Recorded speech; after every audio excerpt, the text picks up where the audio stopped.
अस्सलाम वालेकुम स्टूडेंट्स, मेरा नाम शबीर अहमद है और मैं प्राइम ICS स्पिरिचुअल यूनिवर्सिटी के पोर्टल से मैं आपको online video link classes provide कर रहा हूँ।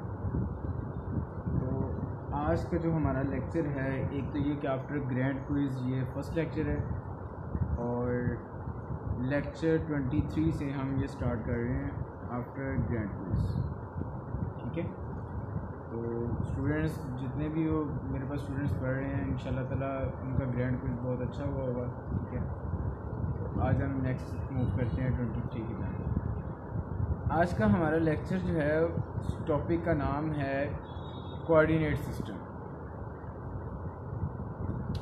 कोऑर्डिनेट सिस्टम, तो स्टूडेंट्स हम कोऑर्डिनेट सिस्टम पे डिस्कस करेंगे आज कि कोऑर्डिनेट सिस्टम क्या है और किस तरह हमने ये हमारे पास क्या क्या चीज़ें इसमें होती हैं और हमने फाइंड क्या करना होता है। तो हमारे पास इस कोऑर्डिनेट सिस्टम में बेसिकली 3 चीज़ें होती हैं। नंबर 1 कोऑर्डिनेट वेक्टर, और एक वो वेक्टर जिसके थ्रू हम कोऑर्डिनेट वेक्टर जो है वो फाइंड करते हैं। ठीक है, और नंबर 3 पे आपके पास स्केलर्स आ जाएंगे जो कि कॉन्स्टेंट्स कहलाते हैं, यानी हमने उसको लीनियर कम्बिनेशन की फॉर्म में सबसे पहले लिखना होता है। ठीक है, ये आपके सामने एक फॉर्म नज़र आ रही है। सबसे पहले हमने इस टाइप के क्वेश्चन सॉल्व करने के लिए हमने लीनियर कम्बिनेशन की फॉर्म में लिखना। ठीक है, अब इसमें जो आपके पास ये x वेक्टर है, इसको कोऑर्डिनेट वेक्टर बोलते हैं। कोऑर्डिनेट वेक्टर आप फाइंड करते हो इस टाइप का।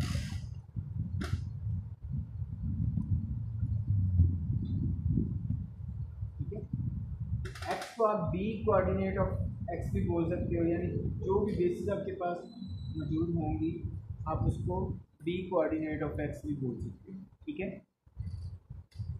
हम अच्छा अब क्वेश्चन देखिए। आप सबसे पहले क्या है कि आपके पास एक वेक्टर स्पेस है। ठीक है, जिसमें उसके पास ये जो वेक्टर है हमारे पास ये उसकी बेसिस है r³ की। ठीक है, और उसके बाद हमारे पास में वैल्यूज दे दी हैं v1 v2 और v3। अब क्वेश्चन ये है कि find the coordinate vector of v with respect to s। ठीक है, s से मुराद है कि जो हमारे पास ये बेसिस प्रोवाइड है। ठीक है, तो उसके सोल्यूशन के लिए सबसे पहले हम जाएंगे उसको लीनियर कम्बिनेशन की फॉर्म में लिखेंगे। उसके बाद अब जिस वेक्टर के अलोंग हमने कोऑर्डिनेट वेक्टर फाइंड करना है, ठीक है, वो आपके पास ये वेक्टर है, यहाँ पे आएगा। ठीक है, और जो कोऑर्डिनेट वेक्टर है वो ये स्केलर्स की जो वैल्यूज आपके पास आएंगी वो कोऑर्डिनेट वेक्टर है। ठीक है, आपने सबसे पहले क्या करना है कि इस b जो वेक्टर आपको गिवन है उसको अपने साइड पर लिखना है, और v1 v2 v3 इनको स्केलर्स के साथ आपने मल्टीप्लाई की फॉर्म में लिख देना अगर कोऑर्डिनेट वेक्टर फाइंड करना है तब। ठीक है, ये पार्ट ए है एक एग्जांपल का, इसमें हम कोऑर्डिनेट वेक्टर फाइंड कर रहे हैं। ठीक है, अब इसमें देखें c1 c2 c3, ये c1 के साथ ये वैल्यूज हैं 1 1, c2 के साथ है 2 9 0, c3 के साथ 3 3 4। तो हम इनकी इक्वेशंस बनाएंगे। हमें ये वैल्यू रिक्वायर है c1 c2 c3, हम इक्वेशन बना के इनको कंपेयर करेंगे अनदर साइड्स। जैसे हम इसकी अगर एक इक्वेशन बनाएं तो आ जाएगा, फर्स्ट टर्म्स हमने लेनी है, फर्स्ट इक्वेशन बनानी है, यहाँ से भी फर्स्ट टर्म आ जाएगी। ठीक है, तो कंपेयर भी ऑटोमेटिकली हो जाएगा। 1 को c1 से मल्टीप्लाई करना है, 2 को c2 से करना है, 3 को c3 से करना है। ठीक है, तो ये आपके पास ये इक्वेशन बन जाएगी इज इक्वल 5। ठीक है, ये इक्वेशन है। इसी तरह आप further second equation, third equation, ये 3 इक्वेशन बना लें। और जहाँ पे 0 आ रहा है उसको आप लिखने की ज़रूरत नहीं है, नाम ही लिखें तो चलेगा। ये 3 इक्वेशन आपके पास होगी। अब इन 3 इक्वेशंस को कंपेयर करना है आपने, सोल्यूशन इनका फाइंड करना है। चाहे तो आप यहाँ पे वो मेथड लगा लें, सब्स्टिट्यूशन मेथड लगा लें, चाहे तो आप साइमल्टेनियस इक्वेशंस के थ्रू इस इक्वेशंस को सॉल्व कर लें, जैसे आपकी मर्जी। उसके बाद आपके पास ये वैल्यूज आ जाएंगी इन कॉन्स्टेंट्स की। जब वैल्यूज आ जाएंगी तो उनको आपने वेक्टर की फॉर्म में लिख देना है, तो ये आपके पास कोऑर्डिनेट वेक्टर आ गया। ठीक है। अब अगर कोऑर्डिनेट वेक्टर गिवन हो और आपको कहा जाए कि वो वेक्टर फाइंड करें जिसका ये कोऑर्डिनेट वेक्टर है, तो फिर आप कैसे फाइंड करोगे? ये आपके पास C1, C2 और C3, ये 3 वैल्यूज आपके पास कोऑर्डिनेट वेक्टर में आ रही हैं। फिर आप ये x फाइंड करोगे। x is equal C1 V1 plus C2 V2 plus C3 V3। अगर आपने यहीं पे x फाइंड करना है तो आप C1 की वैल्यूज लगाएं यहाँ पे 1, और V1 की क्या है 1 2 1, प्लस C2 की लगाएं -1, और V2 की क्या है 2 9 0, प्लस C3 की क्या है हमारे पास 2, और V3 की क्या है 3 3 4। x हमने फाइंड करना है। ठीक है। अब ये देखें कि ये वेक्टर फाइंड करने के लिए हमें क्या करना पड़ेगा, फर्स्ट टर्म लेनी पड़ेगी। फर्स्ट हमें लेने के लिए फर्स्ट एलिमेंट लेने के लिए 1,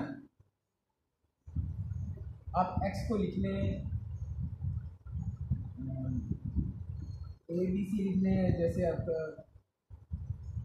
ABC चले। ठीक है। तो a is equal 1 minus 2 plus 6 is equal 5। ठीक है। अब ये देखें फर्स्ट टर्म हमारी 5 आ गई, और इस वेक्टर की भी फर्स्ट टर्म 5 है। इसी तरह सेकंड टर्म भी फाइंड हो जाएगी, थर्ड टर्म भी फाइंड हो जाएगी। ठीक है। ये वेरी सिंपल ये लेक्चर है हमारे पास जो कि कोऑर्डिनेट सिस्टम है। जी स्टूडेंट, समझ आई इसकी?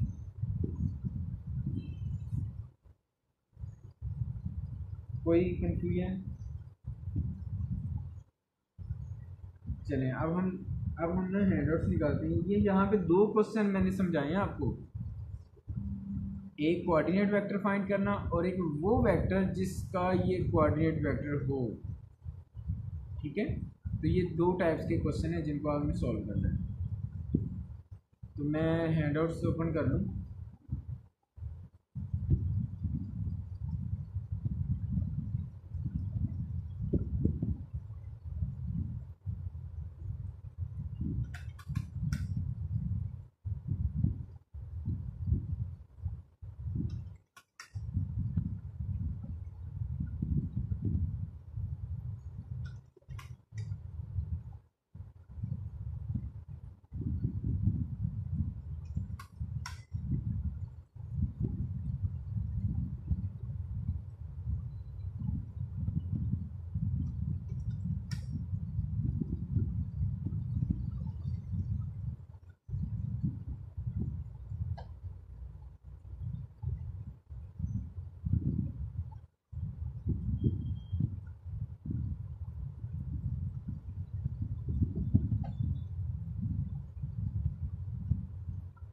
ये जी, ये है हमारे पास हैंडआउट्स।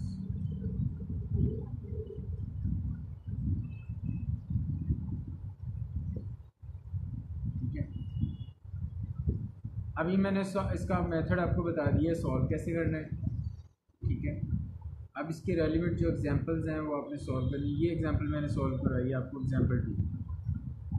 ठीक है। इसका ए पार्ट मैंने सॉल्व करवा दिया है, बी पार्ट आपने खुद सॉल्व करना है, वो भी मैंने थोड़ा सा हिंट दे दिया आपको।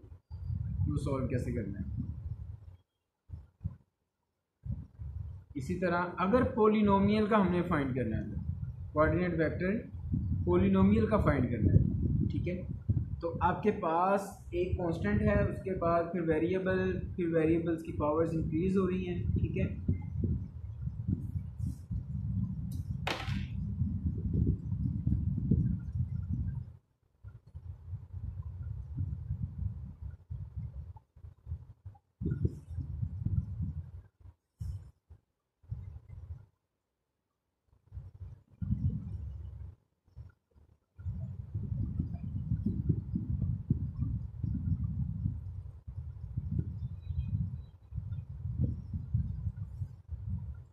फर्स्ट करें एक पोलिनोमियल है जो कि इस टाइप की p is equal a nought plus x plus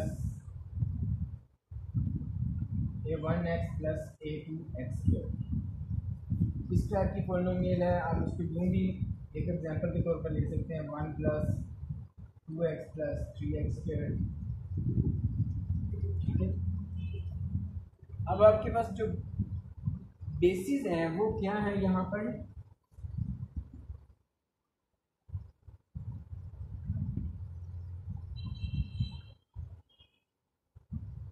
ये है, ठीक है। तो हमने इसके अगेंस्ट हमने फाइंड करना है like that a nought plus a1x plus a2x square which is equal to C1, वहाँ पे हम C1 V1 लेते थे, यहाँ पे C1 और ये बेसिस आ गई हमारे पास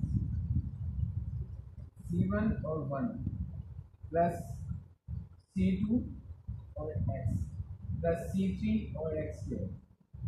जब इनको हम कंपेयर करेंगे तो C1 की जगह पर a नॉट आ जाएगा, C2 इज इक्वल a1 और C3 इज इक्वल a2। तो ये आपके पास एक कोऑर्डिनेट वेक्टर है a नॉट a1 और a, इसको हम इस तरह लिखेंगे p s, क्योंकि s हमारे पास इसकी बेसिस है a नॉट a1 और a, इस टाइप का, ठीक है। अब इससे रेलिवेंट जो एग्जांपल है वो ये है आपके सामने, ये एक पोलिनोमियल है, ये बेसिस है आपके पास, तो आपने इसका कोऑर्डिनेट वेक्टर फाइंड करना है, सो सिंपल। अब अगर आपने मैट्रिक्स का कोऑर्डिनेट वेक्टर फाइंड करना है, ये भी उसी तरह ही है, सिंपल है। आपके पास यहाँ पे देखें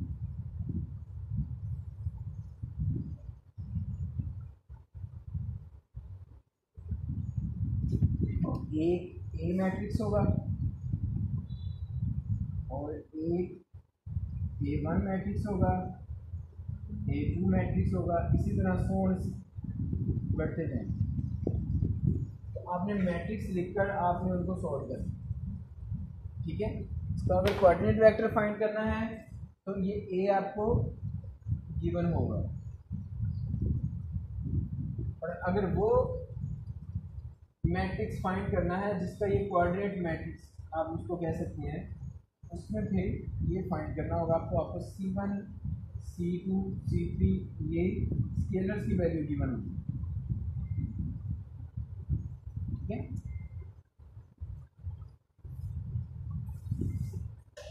तो ये इसके रेलिवेंट एग्जांपल है।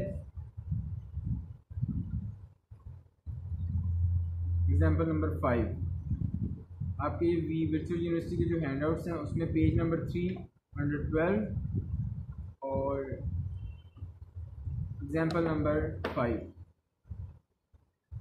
इसी तरह अगर हम इसकी ग्राफिकली रिप्रेजेंटेशन पे जाएं तो आप ये देखिए कि एक आपके पास वेक्टर है, एक कॉलम वेक्टर, कॉलम मैट्रिक्स बोल सकते हैं आप, कॉलम वेक्टर भी बोल सकते हैं इसको, 1 0 B1।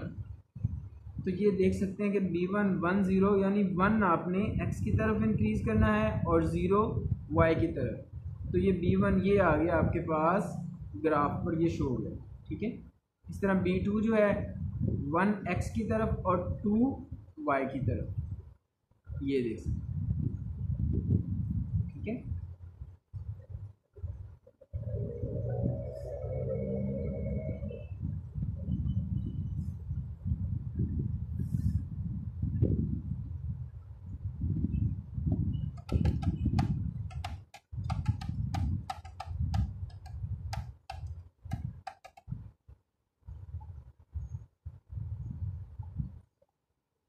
एक और तरीका भी है इसको फाइंड करने का।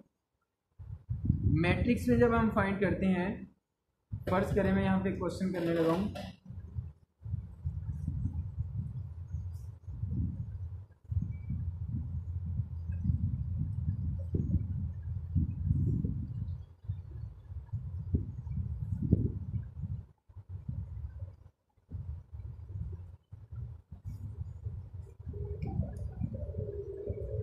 क्वेश्चन है आपके पास B1 है 2 1 और B2 है -1 1 और x है आपके पास, x है 4 5, जबकि B हमारे पास जो बेसिस हैं वो B1 और B2, ठीक है।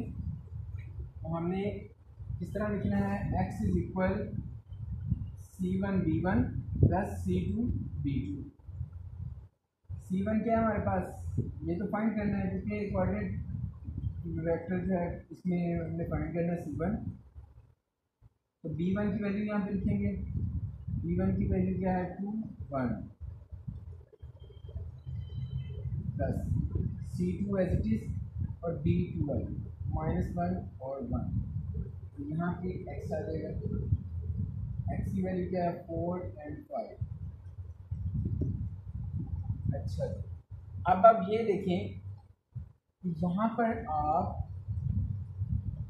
C1 C2 को एक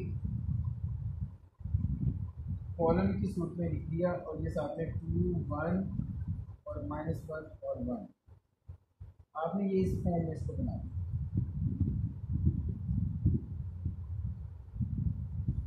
ठीक है। अब हम ये देखेंगे जब आप इसको मल्टीप्लाई करते हैं तो उसके बाद यही फॉर्म बनती है, ठीक है। हम आप यूँ समझ लें कि आप वापस उसको फॉर्म में लेंगे, जनरलाइज फॉर्म की सूरत में आप उसको लेंगे, ठीक है। अब यहाँ से क्या करना है, हमें C1 C2 की वैल्यू चाहिए, तो हमारे पास ये जो मैट्रिक्स आ रहा है इसका हम यहाँ पे इन्वर्स लें, ठीक है। इसका हम इन्वर्स लेंगे और वो इन्वर्स आएगा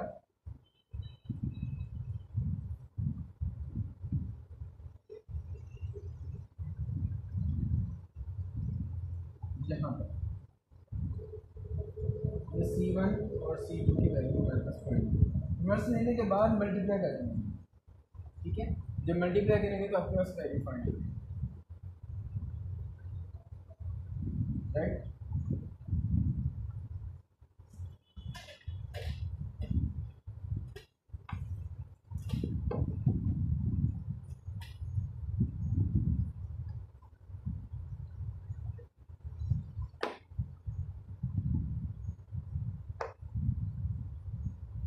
इसकी एक दो एग्जांपल्स और हैं, इनको भी आपने सॉल्व कर लेना है, जहाँ पे कन्फ्यूजन हो आपने मुझसे डिस्कस कर लेना है। तो ये हमारा लेक्चर इख्तिताम को पहुँचा, लेक्चर नंबर 23,